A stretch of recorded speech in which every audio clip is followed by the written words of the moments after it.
Welcome to the another video of the basic electrical engineering. Here we discuss about the DC motor.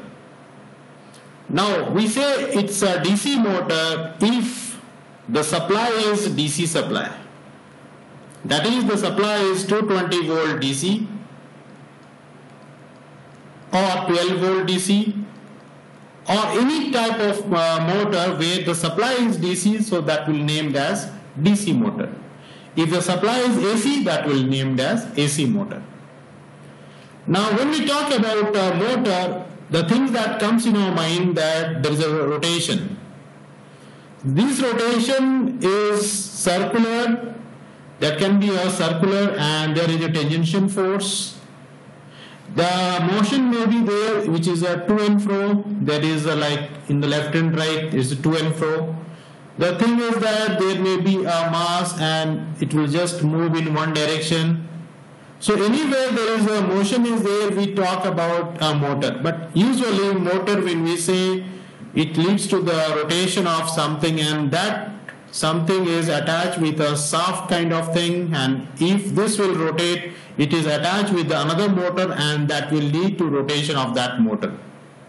Or it can make a to and fro motion like this, and it can have you can create any type of motion, linear motion or any type of to and fro motion with the help of this rotation only.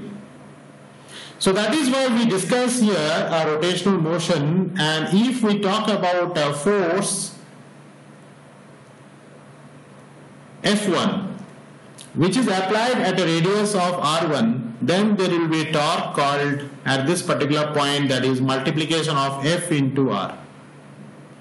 And if this radius is increased to R2 and the force is, let us say, the same force F1 is applied, then obviously the torque over here will be higher. So if the diameter of the circle will increase, so we can have a greater torque, because torque is given by T is equal to F into R. Now if I substitute the value of the force here, that is BIL, where B is the flux density, I is the current through the conductor, L is the length of the conductor, then we will lead to the another formula. So to explain that, we need to understand that what is the mechanism we will do so that we can attain this type of picture, that we can have something over here and we can give a force. It's not like that there is a stone over here and we are giving a force by using F1. We need to create a motor, that is electric motor. So for that, let us draw a diagram on the construction of DC motor, and we will come back to this torque expression after that, once we understand what is this R, what is L, I and B. So here we have shown you a dotted line, a circle type of thing. So gradually we will draw the construction of the armature and how we will keep the coil in it. Because when we draw a circle, so it is, you understand that there would have been a key over here where the shaft is there, and if we are able to rotate this armature, so our purpose is solved, because our objective is to construct a DC motor. So to have this purpose solved, we need to rotate this armature. So for that, what we will do, we will try to create slots over here. So these are the slots where we can keep the conductors.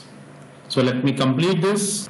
Now this armature is, now what is looking like is like these are the teeth, and which is internally teeth is there, and what is the purpose is that we can keep a conductors over here. So now we can keep the conductors over here. These conductors are shown inside the slots, and these are the whatever the groups are there, that is called slots, and here we keep the conductors. Now this section we can make a 3D out of it and represented this as a three-dimensional, that this is a section where the other section is in the like a cylinder, and this is what the cylinder is. Let me complete. Now the cylindrical surface is done, so here the conductors are there which is placed on this surface. So inside the slots the conductors have been placed, and that we can see it clearly that how they are placed inside the slots, and this is where it is placed. Now when we talk about the length of the conductor, this is exactly the length of the conductor. When we say that depends on the cylinder is there, so whatever this. So we'll have a cylinder here, and this is the length of the cylinder, and that is what we can see. This is the length of the conductor is. This is the conductor length that is looking at the flux, or the flux is linking with this length of the conductor directly. That is why this length of the conductor is important. Now what we will do that, we know that the Fleming's left-hand rule. It says that the Fleming's left-hand rule, force is proportional to the flux and current. And if the direction of the flux is given by the index finger, that means if somehow we have a magnet which will create a flux and whose direction is given from the left-hand side of the screen to the right-hand side,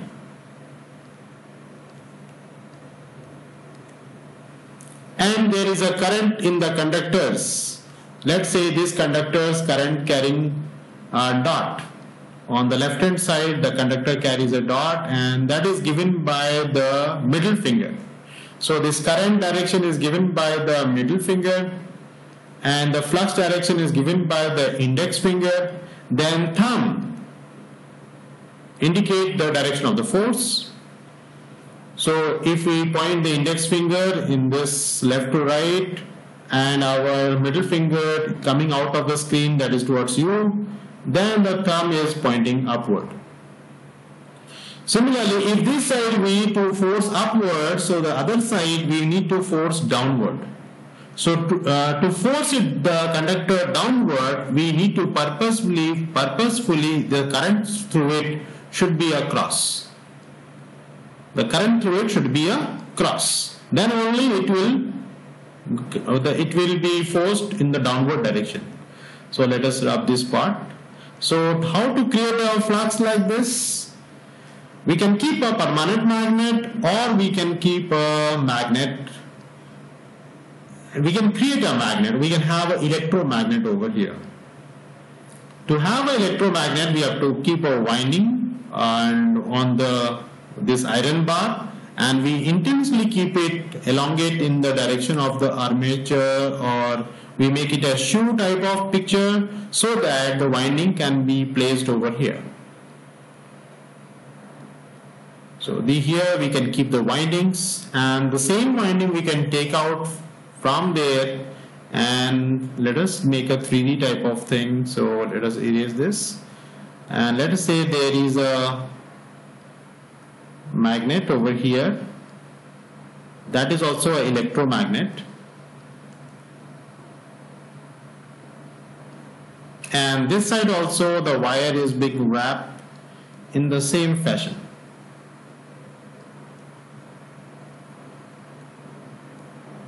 And this wire may be taken out. So the same wire which is taken in may be a plus, and minus is given. DC supply we are giving to this winding, and the starting of this wire is called F. The end of this wire is called double F. And this wire in the circuit can be shown in just like a coil type of things, and this is called F and double F. It can be shown vertically and it can be shown horizontally. F and double F. So the purpose of showing you like this is that in the equivalent circuit you will see like this F and double F, and where you are giving the supply plus and minus, plus and minus. So you can have the current over here downward, and the same current which is going up will have a current here downward. So if you use a right hand thumb rule, so you can find that this section will have a north pole and this section will have the south pole. So all the fluxes is going out. So purpose of this pole shoe is to support the windings. These are called the field windings. And Also to increase the area through which the flux is going and entering in the south pole. If the area is increased, obviously the reluctance L by mu 0 mu R A. If area is increased, reluctance will decrease.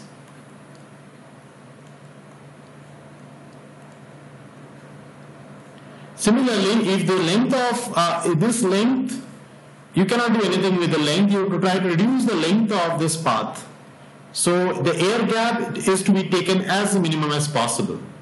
Next is the permeability. Mu 0 of the air is high, mu R it is like, if mu R is there, which is nearly 1000 or 2000 or 5000, then the value of reluctance will decrease. This flux which is going from the north pole, it is entering the south pole, and we need to have a return path of it. So why don't we take a mechanical cover? So if you have a mechanical cover above it, so we can have the mechanical cover above it, and this can act as a mechanical support, number one. And also this helps you to have a path for the flux which is coming from north and entering to the south. So indirectly we are decreasing the reluctance of the path and enhancing the magnitude of the flux. So if the flux is good, now one purpose is solved.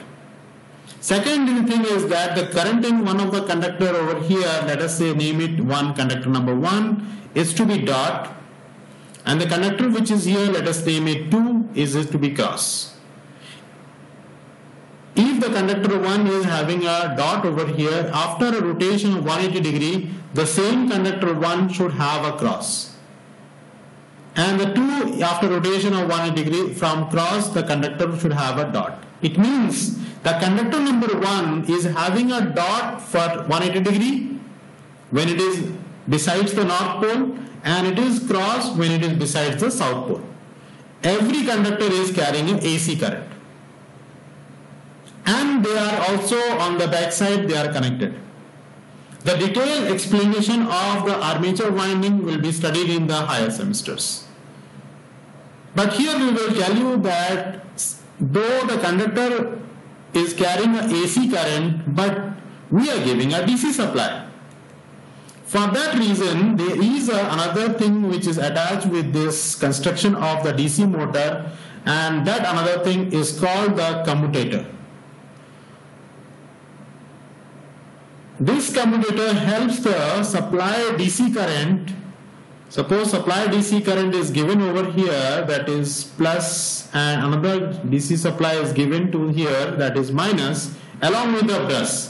So the brush is static. This commutator and these windings, they are joined.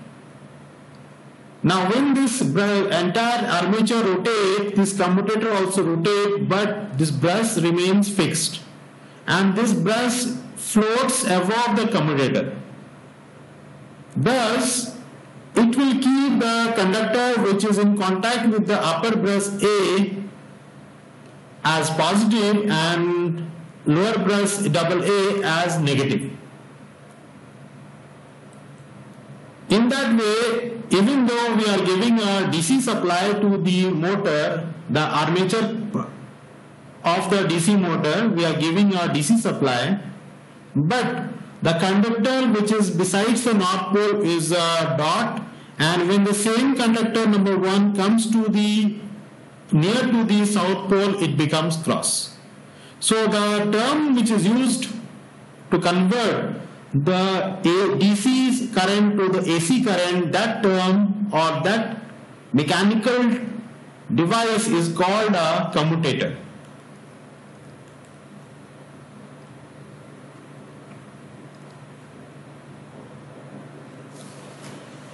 So now we have gone through the entire construction of the DC motor, and here we see the field winding and the armature winding. As you can see that it is having a brush, then there is an armature, and then this again a brush, and this portion of the armature is called A and AA.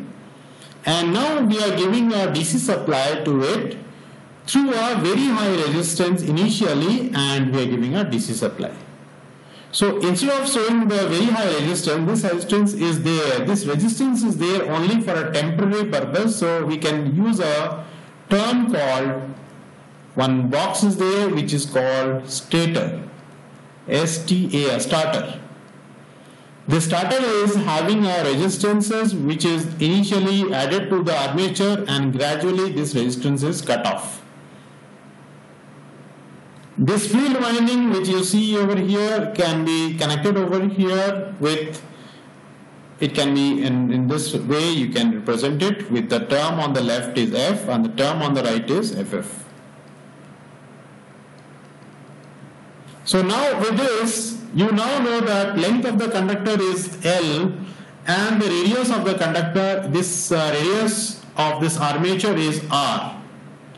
So now we can evaluate what is the torque expression. And also we can evaluate, because now let us say the flux which is produced by the north pole is phi, and also even though the south pole there is a flux is entering, but we can say the flux per pole, let's phi be the term which defines that this is the flux per pole.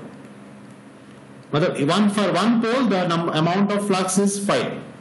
For another pole also, even though it is south, it is pulling the flux towards him, so it is also another flux. So there is two poles are there, so there will be number of poles. If there are two, if a number of poles is 2, so total flux is P times of phi. Let us evaluate this in our main expression that we left out.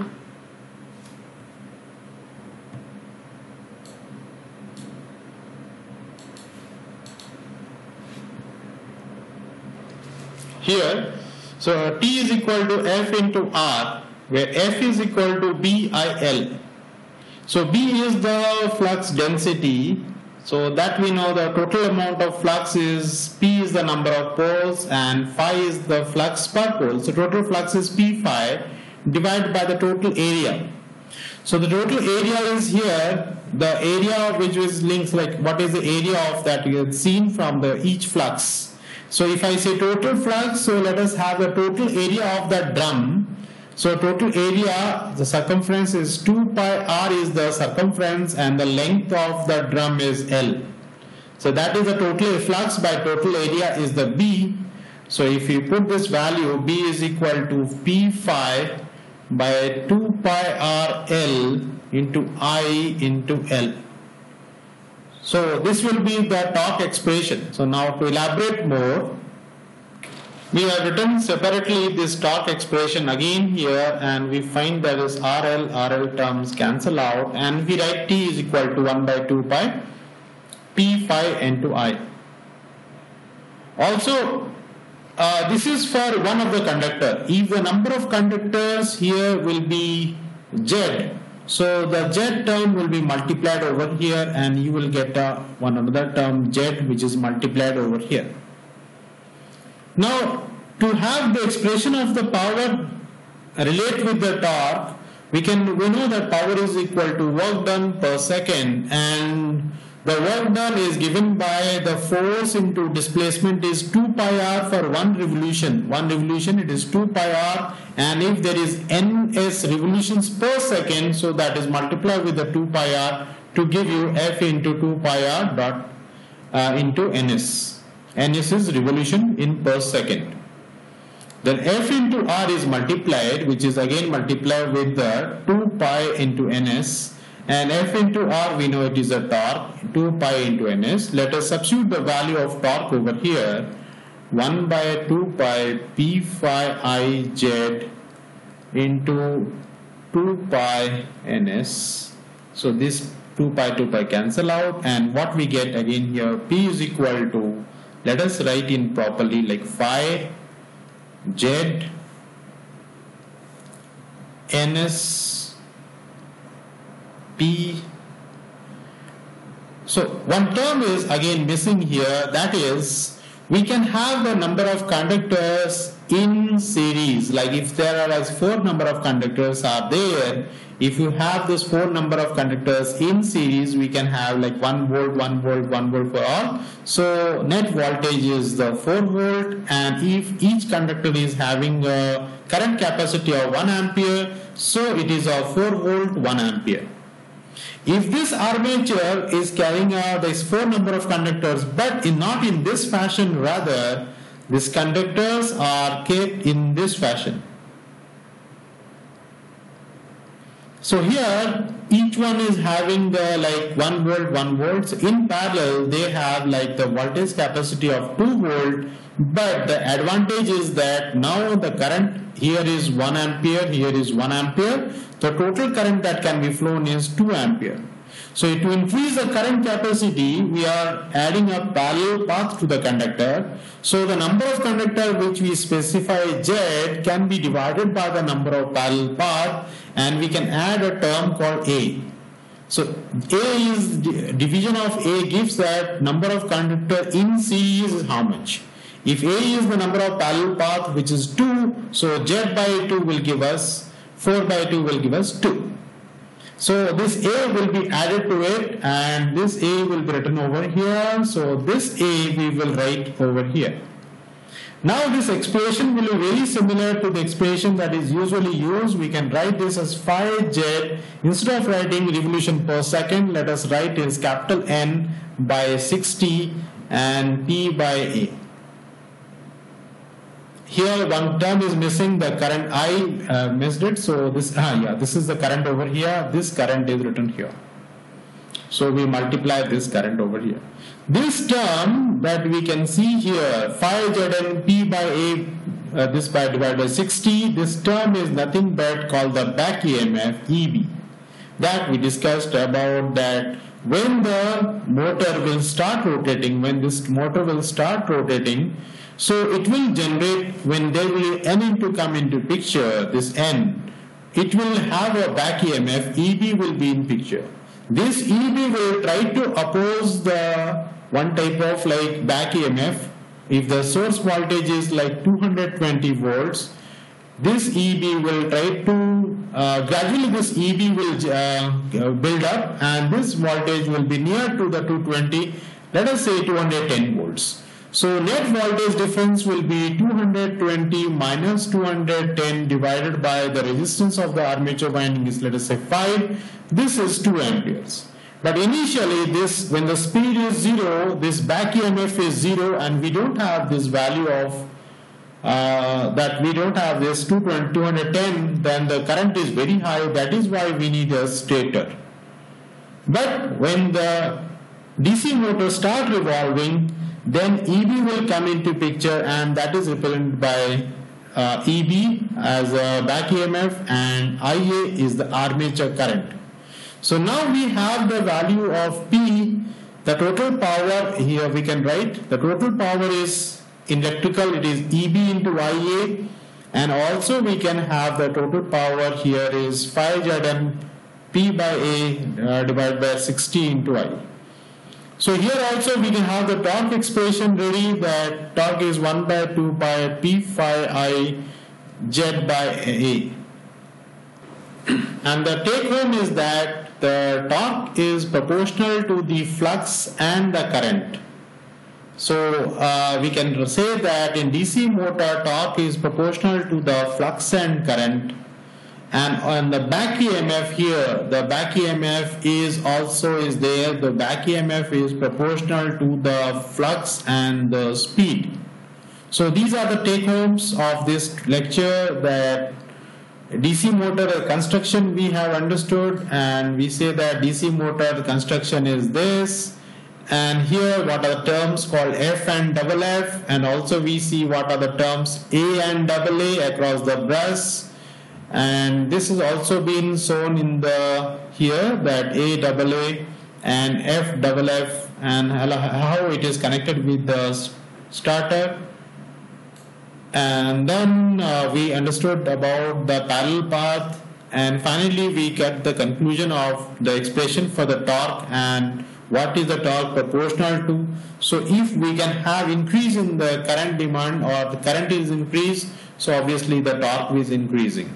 So in DC motor, current will be increased only if there is a load will increase. So if it is like balancing, if the load is increasing, it will lead to the increase in torque with the help of increasing the current. And the back EMF is EB, and if the speed is increased, obviously the back EMF is increased. And they are proportional to phi and n, and the flux is proportional to the applied voltage. So thank you very much for your patience and listening to me. Thank you again, and we will be there with some another video in the next lecture. Thank you.